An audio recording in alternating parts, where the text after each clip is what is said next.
بسم اللہ الرحمن الرحیم بسم اللہ الرحمن الرحیم اقول وقد دل بعض الآیات على ان الكفار كآل فرعون ايضا لهم حیات برزخیہ۔ معاد ہمارا اصل موضوع ہے لیکن اس کی مقدمہ سازی کر رہے ہیں۔ یہ بیان ہوا کہ روح اور بدن دو علیحدہ چیزیں ہیں۔ یہ بیان ہوا کہ روح بدن سے جدا ہونے کے بعد ختم نہیں ہوتی، روح باقی رہتی ہے۔ یہ بیان ہوا کہ اس حیات دنیاوی اور حیات اخروی کے درمیان بھی ایک اور دورانیہ ہے زندگی کا، جسے حیات برزخیہ کہتے ہیں۔ گزشتہ درس میں کچھ آیات مجیدہ کو ہم نے پڑھا کہ جن آیات میں اس حیات برزخیہ کی طرف اشارہ تھا کہ اس زندگی کے بعد ایک دوسری زندگی ہوگی جسے عالم برزخ کہتے ہیں، وہ حیات ہوگی، اور اس کے بعد پھر قیامت جب بپا ہوگی پھر ایک حیات ابدی ہوگی، پھر وہاں موت حیات دن رات کا تصور نہ ہوگا۔ خوب، یہ کچھ آیات ہم نے جو پڑھی ان میں اشارہ تھا۔ اقول سے جناب آیت اللہ سید محسن خرازی دامت ظلہ العالی آج اس بحث کو مکمل کرنے جا رہے ہیں۔ کچھ روایات کا سہارا لیں گے اور یہ بیان کریں گے کہ یہ حیات برزخیہ ہمارے ہاں مسلمات میں سے ہے۔ ہم قیامت سے پہلے ایک اور حیات کے قائل ہیں، جس حیات کی طرف آیات قرآنیہ کا اشارہ بھی موجود ہے اور روایات اہل البیت علیہم السلام بھی اس حیات برزخیہ کو بیان کرتی ہیں۔ بالکل آسان سی بات ہے، فقط سمجھنے کی۔ فرماتے ہیں قد دل بعض الآیات، البتہ اس میں یہ نکتہ بیان کر رہے ہیں کہ یہ حیات برزخیہ فقط مومنین کے لیے نہیں، بلکہ جیسے مومنین اس عالم برزخ میں اللہ کی نعمتوں سے منعم ہوں گے، کچھ کفار بھی اپنے کفر کی وجہ سے غضب الہی کا اس عالم برزخ میں شکار ہوں گے۔ انشاءاللہ ابھی اس کو ذکر کر رہے ہیں۔ یعنی یہ نہ سمجھنا کہ یہ حیات برزخیہ فقط مومنین صلحاء نیک لوگوں کے لیے نہ، جیسے نیکوں کے لیے ہے گناہگاروں کے لیے بھی ہے، البتہ وہاں پر نیکوں کو انعامات ملیں گے اور جو معصیت کار ہوں گے ان کو اس کی سزا ملے گی، لیکن ہے برزخ دونوں کے لیے۔ قد دل بعض الآیات، بعض آیات مجیدہ کا اشارہ اس طرف بھی ہے کہ ان الکفار کآل فرعون ایضا لہم حیات برزخیہ، کہ کفار جیسے آل فرعون، ہم نے پیچھے آیات پڑھی بھی ہیں، ان کے لیے بھی حیات برزخیہ ہے۔ وَيُعَذَّبُونَ فِيهَا بُكْرَةً وَعَشِيًّا، اور ان لوگوں کو صبح و شام اس عالم برزخ میں عذاب کیا جاتا ہے۔ پس فَلَا تَخْتَصُّ الْحَيَاةُ الْبَرْزَخِيَّةُ بِالْمُؤْمِنِينَ، لہذا یہ زندگانی برزخ یعنی حیات برزخیہ فقط مومنین کے ساتھ مختص نہیں ہے۔ مومن بھی ہوں گے، کافر بھی ہوں گے، لیکن اہل ایمان کے ساتھ وہ والا سلوک ہوگا اور کفار کے ساتھ ان کا جو سلوک ہونا ہو وہ ہوگا۔ خوب، یہ تو ہو گئی آیات۔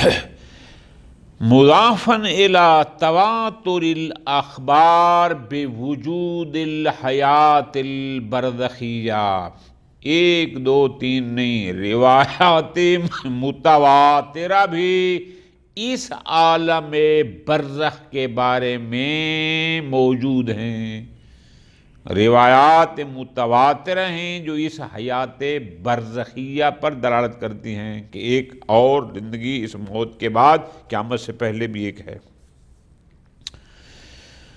کر روایات الدالۃ علی السؤال فی القبر، روایات کہتی ہیں کہ جب انسان مرتا ہے، وہ مومن ہو یا کافر، قبر میں اس سے سوالات ہوتے ہیں، تو اس میں کوئی روح ہوگی، اس میں کوئی جان ہوگی، وہ جواب دینے کے قابل ہوگا تو اس سے سوالات ہوں گے۔ وَزَغْتَتِ الْقَبْرِ، روایات کہتی ہیں کہ قبر کی تنگی، قبر کی کشادگی، وہ عذاب قبر سے متعلق جو روایات ہیں، تو ظاہر ہے اگر اس ڈھانچے میں روح نہ ہو اور اس کے ساتھ جو بھی ہو کوئی فرق نہیں پڑتا، تو یہ سب تب ہوگا کہ اگر اس میں دوبارہ روح ہوگی، تاکہ اس کو تکلیف یا خوشی محسوس ہوگی تو فائدہ ہے نا اس قبر کی تنگی کا یا قبر کشادگی کا۔ والروایات الدالہ علی ان القبر، روایات کہتی ہیں کہ جو بھی شخص مرتا ہے اس کی قبر 2 طرح کی ہوتی ہے۔ کیسے؟ اما روضۃ من ریاض الجنہ، یا تو اس کی قبر جنت کے باغات میں سے ایک باغ کی طرح ہوتی ہے، جو صالح لوگ ہیں، جو اللہ کے اطاعت گزار لوگ ہیں، جو احکام خداوندی کی پابندی کرنے والے ہیں، ان کی قبر جنت کے باغات میں سے ایک باغ۔ او حفرۃ من حفر النیران، حفرہ ویسے کہتے ہیں گڑھے کو، یا ان کی وہ قبر جہنم کے گڑھوں میں سے ایک گڑھا۔ مقصد کیا؟ وہ اپنے کرتوت کی بنیاد پر، روایات اس کو بتاتی ہیں۔ الروایات الدالہ، روایات اس بات پر بھی موجود ہیں، دلالت کرتی ہیں کہ ان الاموات بعد قبض الروح یتلاقون، کہ یہ جو لوگ مرحوم ہو جاتے ہیں، جب ان کی ارواح قبض ہو جاتی ہیں تو اس مرنے کے بعد بھی یتلاقون، یہ ایک دوسرے سے ملاقاتیں کرتے ہیں، یتعارفون، ایک دوسرے کو پہچانتے ہیں، ویتساءلون، ایک دوسرے سے حال حوال بھی پوچھتے ہیں، سوالات بھی کرتے ہیں۔ کما عن ابی عبداللہ، ایک روایت ہے امام جعفر صادق علیہ السلام سے، امام نے فرمایا اذا مات المیت اجتمعوا عنده، کہ جب کوئی شخص مرتا ہے، یعنی جب کوئی نیا شخص دنیا میں مرتا ہے اور اس کی روح جب وہاں پہنچتی ہے، اجتمعوا عنده، جو پہلے مر چکے ہوتے ہیں وہ اس نئے مرنے والے کے روح کے پاس، جو اس کے پاس آ جاتے ہیں، فاسألوہ، اور اس سے سوال کرتے ہیں، امن مضا و امن باقیہ، کہ کون کون اس دنیا سے جا چکا ہے اور کون کون ہے جو ابھی اس دنیا میں باقی ہے۔ فَإِنْ كَانَ مَاتَا وَلَمْ يَرِدْ عَلَيْهِمْ، اگر نیا آنے والا مرحوم شخص اس کی روح کو بتائے کہ فلاں تو فوت ہو چکا ہے، مجھ سے بھی پہلے فوت ہو گیا، اور وہ ان کے پاس نہیں آتا، ان کے ساتھ اس گروہ میں نہیں ہوتا، قالو، تو یہ اس کے بارے میں کہتے ہیں قد ہوا ہوا، اس کا مطلب ہے ہوا کا لفظی معنی ہوتا ہے ساقط ہو جانا، سقوط کرنا، مراد کیا؟ یعنی وہ ہو گیا، گویا وہ ہمارے ساتھ ان جنتیوں میں مغفوروں میں نہیں آیا، بس وہ بیچارہ گیا، ہوا ہوا۔ وَيَقُولُ بَعْضُهُمْ، اور بعض کہتے ہیں دعوہ، یار فی الحال اس کو چھوڑ دو، ابھی اس کو کچھ نہ کہو، حَتَّى يَسْكُنَا مِمَّا مَرَّ عَلَيْهِ الْمَوْتِ، کیونکہ یہ جو موت کی تلخی دیکھ کر آیا ہے، اب اس کو تھوڑا سکون کرنے دو، بعد میں اس سے حال حوال لے لیں گے۔ تو وہ حیات ہے تو اس سے پوچھتے بھی ہیں اور وہ کچھ بتاتا بھی ہے۔ اگر اس میں حیات نہ ہوتی تو وہ کیا بتاتا اور وہ کیوں پوچھتے؟ ہر روایات الدالہ، ایسی روایات ہمارے پاس موجود ہیں کتب احادیث میں جو یہ بتاتی ہیں کہ ان الاموات یأنسون بما زار قبورہم، کہ جو بندہ بھی مرحومین کی قبروں کی زیارت پہ جاتا ہے وہ اس سے انس کرتے ہیں، محبت کرتے ہیں۔ اسی لیے تو ہم کہتے ہیں نا اگر روز نہ جا سکو تو کم از کم جمعرات جمعہ اپنے مرحومین کی قبروں پر ضرور جاؤ، وہ والدین ہوں، وہ اولاد ہوں، وہ بھائی بہن ہوں، وہ رشتہ دار ہوں، وہ استاد ہوں۔ چونکہ روایات یہ کہتی ہیں کہ جو ان کی قبروں پر جا کے فاتحہ پڑھتا ہے، ان کے لیے کچھ کرتا ہے، ان تک پہنچتا ہے، وہ اس سے محبت کرتے ہیں، انس کرتے ہیں۔ وَيَدْعُونَ فِي حَقِّ الْأَحْيَاءِ، اور زندوں کے حق میں وہ دعا کرتے ہیں۔ والروایات الدالہ، ہمارے پاس ایسی روایات بھی ہیں کہ معصومین نے فرمایا کہ ان ارواح المؤمنین قبل قیام الساعہ، کہ مومنین کی ارواح قیامت سے پہلے، یعنی جب تک قیامت قائم نہیں ہوتی اس سے پہلے ارواح مومنین فی حجرات فی الجنہ، وہ جنت کے حجروں میں، کمروں میں، خیموں میں موجود ہیں۔ حجرہ ویسے کمرے کہتے ہیں، حجرات اس میں ہیں۔ یاکلون من طعامہا، جنت کے طعام سے وہ کھاتے ہیں۔ ویشربون من شرابہا، جنت کے پاکیزہ صاف شفاف چیزوں سے وہ پیتے ہیں۔ وَيَتَوَاوَرُونَ فِيهَا، ایک دوسرے کی زیارت کرتے ہیں، میل ملاقات ہوتی ہے، مومنین کی بات ہو رہی ہے۔ وَيَقُولُونَ، اور یہ مومن اس وقت کہتے ہیں بارگاہ خدائی میں، رَبَّنَا أَقِمْ لَنَا السَّاعَةَ، اے اللہ جلد قیامت کو بپا فرما۔ کیوں؟ لِتُنْجِزْ لَنَا مَا وَعَدْتَنَا، اس لیے کہ تو نے ہمارے ساتھ جو وعدہ کیا تھا تاکہ وہ جلدی انجام پا سکے۔ جب یہاں قیامت سے پہلے ہمارے پاس اتنی نعمتیں ہیں، جب قیامت آ جائے گی حیات ابدی ہوگی تاکہ ہم جلد ان نعمات سے جو حیات ابدی ملنی ہیں وہ ہم حاصل کر سکیں۔ وَالرِّوَایَاتُ الدَّالَّةُ، روایات دوسری طرف کو بیان بھی کرتی ہیں کہ ان ارواح الکفار فی حجرات النار، کہ جو کفار کی ارواح ہیں یہ جہنم کے ان حجروں میں ہوں گی۔ یاکلون من طعامہا، یہ جہنم کے طعام سے کھائیں گے۔ یشربون من شرابہا، اور شراب جہنم سے یہ پئیں گے۔ وَيَتَوَاوَرُونَ فِيهَا، وہ جہنمی بھی ایک دوسرے سے ملاقاتیں کریں گے، ملیں گے۔ وَيَقُولُونَ، لیکن جہنمی کیا کہیں گے؟ رَبَّنَا لَا تُقِمْ لَنَا سَاعَةً، اے اللہ قیامت کو برپا نہ فرما۔ مومن تو کہتے تھے نا اقیم لنا الساعہ، یا اللہ جلدی قیامت بپا فرما تاکہ وہ نعمتیں ہمیں جو ابدی ملنی ہیں وہ جلدی ملیں۔ یہ کہیں گے لا تقیم لنا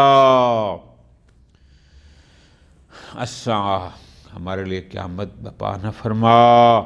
لتنجز لنا، تاکہ جو تو نے ہم کافروں سے وہ وعدہ کیا ہے، وہ عذاب اخروی اور عذاب خالد کا اور عذاب ابدی کا، تاکہ وہ ہو تو ہم تک ہمیں نہ دے۔ والروایات الدالہ، معصومین علیہم السلام کے فرامین میں ایسے فرمان بھی موجود ہیں جو یہ بتاتے ہیں کہ ان ارواح المؤمنین، کہ یہ مومنین، نام کے مومن نہیں عمل کے مومن، کہ مومنین کی ارواح کے بارے میں کہ حشرہم اللہ الی وادی السلام فی ظہر الکوفہ، کہ اللہ تعالیٰ ان مومنین کے ارواح کو کوفہ کے پاس وادی السلام میں سب کو معشور کرتا ہے، یعنی سارے وہاں جمع ہوتے ہیں، اکٹھے ہوتے ہیں۔ وَهُمْ حَلْقٌ قعود، اور وہ گروہ گروہ بن کے بیٹھے ہوتے ہیں، یتحدثون، اور آپس میں بات چیت کر رہے ہوتے ہیں۔ آج کل وادی السلام آپ کو اللہ پاک سب کو لے جائے، امیر المومنین اسلام کے روضہ مبارک کی جو توسیع ہوئی، اب اس توسیع جب اب باہر نکلتے ہیں جہاں وہ حد ختم ہوتی ہے، بس ایک سڑک کراس کرے تو آگے وادی السلام شروع ہو جاتی ہے۔ والروایات الدالہ، ایسی روایات کتب احادیث میں موجود ہیں جو کہتی ہیں کہ علی مکالمۃ النبی والائمہ علیہم السلام مع الاموات، کہ خود پیغمبر اکرم صلی اللہ علیہ وآلہ وسلم ائمہ ہدی علیہ السلام مردوں سے باتیں کرتے تھے۔ اگر مردے میں سننے کی طاقت نہیں، اس میں روح نہیں، اس کو کچھ پتہ نہیں، تو پھر کوئی نبی یا امام کیوں اس سے بات کرے گا؟ اس کا مطلب ہے جو کچھ پیغمبر فرما رہے ہیں یا جو کچھ امام فرما رہے ہیں، وہ مردے جو ہم نے جنہیں دفنا دیا تھا ان کے پاس سننے سمجھنے کی طاقت ہے، تو امام یا نبی اس سے گفتگو کر رہا ہے۔ مثلا کما روی عن النبی، ایک روایت ہے پیغمبر اکرم صلی اللہ علیہ وآلہ وسلم سے کہ انہ واقف علی کلیب بدر، کہ جہاں جنگ بدر ہوئی تو اس جنگ بدر میں جو لوگ کفار مارے گئے، وہاں پر ایک بڑا کلیب کہتے ہیں کنویں کو، یعنی ایک بڑا کنواں یا گڑھا کھودا گیا، پیغمبر اکرم وہاں کھڑے ہوئے۔ فقالوا للمشرکین الذین قتلوا یومئذ، جو مشرک اس دن قتل کیے گئے تھے ان کو اپنا مخاطب قرار دیا، اور پیغمبر نے ان کو فرمایا وقد القوا فی القلیب، جبکہ ان کو اس کنویں میں پھینک دیا گیا تھا، پیغمبر نے فرمایا لقد کنتم جیران سوء عند رسول اللہ، مشرکین کو مخاطب قرار دے کے اور ان کو جو قتل ہو گئے تھے، جو اس کنویں میں پھینک دیے گئے تھے، ان کو خطاب کر کے پیغمبر نے فرمایا تم لوگ اللہ کے رسول کے بڑے برے پڑوسی تھے۔ جیران کہتے ہیں ہمسائے کو، پڑوسی کو، برے ہمسائے تھے۔ اخرجت صلی اللہ علیہ وآلہ وسلم اخرجتموہ من منزلہ، تم لوگوں نے اللہ کے رسول کو اور مکہ سے اس کے اپنے گھر سے نکال دیا۔ وَتَرَدْتُمُوهُ، تم نے اس کو ماننے سے انکار کیا، تم نے اس کو ٹھکرایا، قبول نہ کیا۔ ثُمَّ اجْتَمَعْتُمْ عَلَيْهِ، پھر اس کے خلاف تم سارے مشرکین اکٹھے ہو گئے، تم نے اجتماع کر لیا، اتفاق کر لیا۔ فَحَارَبْتُمُوهُ، اور پھر تم نے اس اللہ کے رسول کے ساتھ جنگ کی۔ سبحان اللہ، فرماتے ہیں قد وجدت ما وعدنی ربی حقا، میرے رب نے میرے ساتھ جو وعدہ کیا تھا میں نے اس کو حق پایا، یعنی جیسا مجھے میرے اللہ نے مجھے بتایا وہی کچھ ہوا۔ فقال له عمر بھی ساتھ کھڑے تھے، انہوں نے پیغمبر سے کہا یا رسول اللہ ما خطابک لہا من قد صدیت، جناب کے اس خطاب کا، اس تقریر کا، اس گفتگو کا کیا فائدہ ایسے سروں کے لیے کہ جن سے اب روح جا چکے ہیں، یعنی مراد کیا کہ یہ لوگ قتل ہو گئے، اب ان کو ہم نے پھینک دیا، اب ان کی روحیں ان کے سروں سے نہیں ہیں، ختم ہو گئے۔ فقال لہ، پیغمبر اکرم نے فرمایا مہ ابن الخطاب، ابن خطاب خاموش رہے۔ فواللہ، اللہ کی قسم، ما انتا باسمع منہم، تو ان سے زیادہ سننے والا نہیں ہے، یعنی جن کو میں سنا رہا ہوں تو ان سے کوئی زیادہ سننے والا نہیں ہے۔ وما بینہم وبین ان تاخذہم الملائکہ بمقامع الحدید، مقام کہتے ہیں گرد کو۔ اب ان کے اور فرشتوں نے کے درمیان کوئی زیادہ فاصلہ نہیں ہے، کیا کہ اب فرشتے ان کو لوہے کے گردوں کے ساتھ لے جائیں گے۔ الا ان اعرض بوجہی ہکذا عنہم، مگر یہ کہ میں ان سے اعراض کروں اس طرح، یعنی ان تو کو یہ پیغام دے کے، ان کو یہ بات سمجھا کے کہ تم لوگ اللہ کے رسول کے برے ہمسائے تھے، تم لوگوں نے اللہ کے رسول کو اس کے گھر سے نکالا، تم نے اللہ کے رسول کو ٹھکرایا، تم نے اللہ کے رسول کے خلاف اجتماع کیا، تم اللہ کے رسول کے خلاف تم نے جنگیں کی۔ اب یہ فرشتے جو لوہے کے گرد لے کر تمہیں لے جائیں گے، یہ تمہاری سزا ہے۔ اگر وہ نہ سن رہے ہوتے، اگر ان کو پیغمبر اکرم صلی اللہ علیہ وآلہ وسلم کی گفتگو کا کوئی پتہ نہ چلتا تو پیغمبر لغو تو نہیں فرماتے۔ ہو ہی نہیں سکتا کہ پیغمبر کو ایسی گفتگو کرے جس کا کوئی فائدہ نہ ہو، تو یقیناً وہ سن بھی رہے تھے، ان کو بات سمجھ بھی آ رہی تھی، اور یہی حیات برزخیہ ہے کہ اس دنیا سے جا چکے ہیں پھر بھی سن رہے ہیں اور پیغمبر ان کو سمجھا رہے ہیں۔ خوب بغیر ذالک من طوائف الاخبار۔ ان ظاہر من الاخبار، اور روایات۔ اب یہ ساری باتیں کس کی ہو رہی ہیں؟ غور کر کے نا، ایک روایت غور کر، کیا کہ اس کا مطلب ہے اس دنیاوی زندگی کے بعد اور ہمیشہ کی زندگی سے پہلے بھی کوئی زندگی ہے جس کے بارے میں یہ ساری گفتگو ہم کر رہے ہیں کہ ائمہ نے فرمایا۔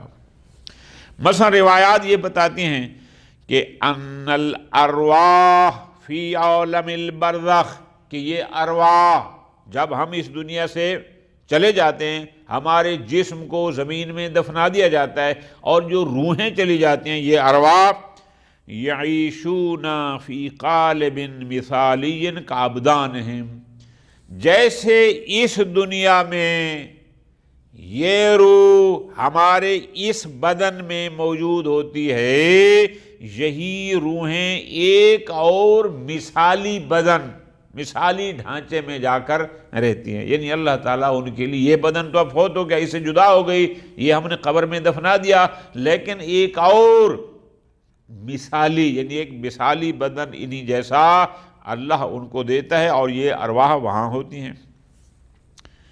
اچھا، وہ کہاں سے پتہ چلا؟ فرماتے ہیں کما ورد عن ابی ولاد، روایت ہے، راوی ابی ولاد ہے امام جعفر صادق علیہ السلام سے۔ امام جعفر صلی اللہ علیہ وسلم کو راوی کہتا ہے میں نے قلت لہ، میں نے عرض کی جو علت فداک، یروون ان ارواح المؤمنین فی حواسل طیور خضر حول العرش، کہ لوگ یہ کہتے ہیں یا لوگ یہ سمجھتے ہیں کہ جو مومنین کے ارواح ہوتے ہیں یہ عرش کے گرد موجود سبز رنگ کے پرندوں کے حوصلہ میں ہوتے ہیں۔ حوصلہ کہتے ہیں وہ اس کو جس میں جو دانہ شانہ کھاتے ہیں اور جہاں پر وہ جمع ہوتا ہے، حوصلہ اس کو کہتے ہیں، یعنی اس کو سنگدانی بھی کہتے ہیں اور اس کو گجی بھی کہتے ہیں، یہ جو پرندے کھاتے ہیں جو چیزیں اور جہاں وہ جمع ہو جاتی ہیں اکٹھی، اس کو کہتے ہیں حوصلہ۔ یہ سبز رنگ کے پرندے ہیں جو حول العرش، عرش معلّہ کے گرد رہتے ہیں اور وہاں یہ قرار پاتے ہیں۔ فقال، امام نے فرمایا لا، نہ، المؤمن اکرم علی اللہ من ان یجعل روحہ فی حوصلۃ طیر، اللہ کے نزدیک مومن اس سے کہیں زیادہ بااکرام اور باعزت ہے کہ اللہ اس کے روح کو کسی پرندہ کے حوصلہ میں جگہ دے، وہاں رکھے، نہ ایسا نہیں ہے۔ تو پھر کہاں ہیں؟ خود فرمایا لیکن فی ابدان کا ابدانہم، بلکہ اس دنیا میں جس بدن میں ارواح تھے اس کے بعد بھی ان جیسے کچھ اور ابدان ہیں اللہ نے خلق کیے، اور یہ ارواح ان ابدان میں رہتے ہیں۔ وفی روایت اخری، ایک اور روایت میں یوں بھی ہے، فَإِذَا قَبَضَهُ اللَّهُ عَزَّ وَجَلَّ، کہ جب بھی اللہ تبارک و تعالیٰ کسی بھی انسان کا روح قبض کرواتا ہے، سَيَّرَ تِلْكَ الروح فی قالب كقالبه فی الدنیا، کہ اس کے روح کو ایک اور ایسے ڈھانچے میں قرار دیتا ہے جیسا ڈھانچہ اس کا اس دنیا میں ہے۔ یہ بھی میرا یہ بدن ہے، میرا ایک ڈھانچہ ہے، جیسے اس میں تھا اسی طرح ایک اور ڈھانچہ قرار دیتا ہے اور وہ روح کو وہاں قرار دیتا ہے۔ فَيَأْكُلُونَ وَيَشْرَبُونَ، وہاں پر وہ کھاتے بھی ہیں، وہ پیتے بھی ہیں۔ فَإِذَا قَدِمَ عَلَيْهِمُ الْقَادِمُ، اور جب کوئی نیا ان کے پاس آنے والا آتا ہے، عَرَفُوهُ، وہ اس کو پہچان لیتے ہیں، بِتِلْكَ الصُّوَرِ، اسی صورت کے ساتھ جو اس کی دنیا میں تھی، اسی قسم کا اس کا جسم اور بدن دیکھتے ہیں تو وہ پہچانتے ہیں کہ یہ تو فلاں ہے۔ بس ان آیات مجیدہ کی تلاوت اور ان روایات کے بعد ہمارے لیے ایک بات کنفرم ہو گئی۔ وہ کون سی بات ہے؟ کہ الحیات البرزخیہ مسلمہ، کہ حیات دنیویہ کے بعد، حیات اخرویہ سے پہلے حیات برزخیہ مسلمہ ہے، یقینی ہے، ہمیں کسی قسم کا کوئی شک و شبہ نہیں ہے۔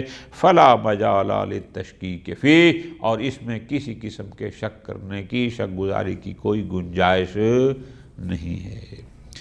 3 مقامات پر بحث ہو گئی، چوتھا مقام انشاءاللہ ہم حقیقت موت کے بارے میں بحث کریں گے۔ وصلی اللہ علی محمد وآلہ محمد۔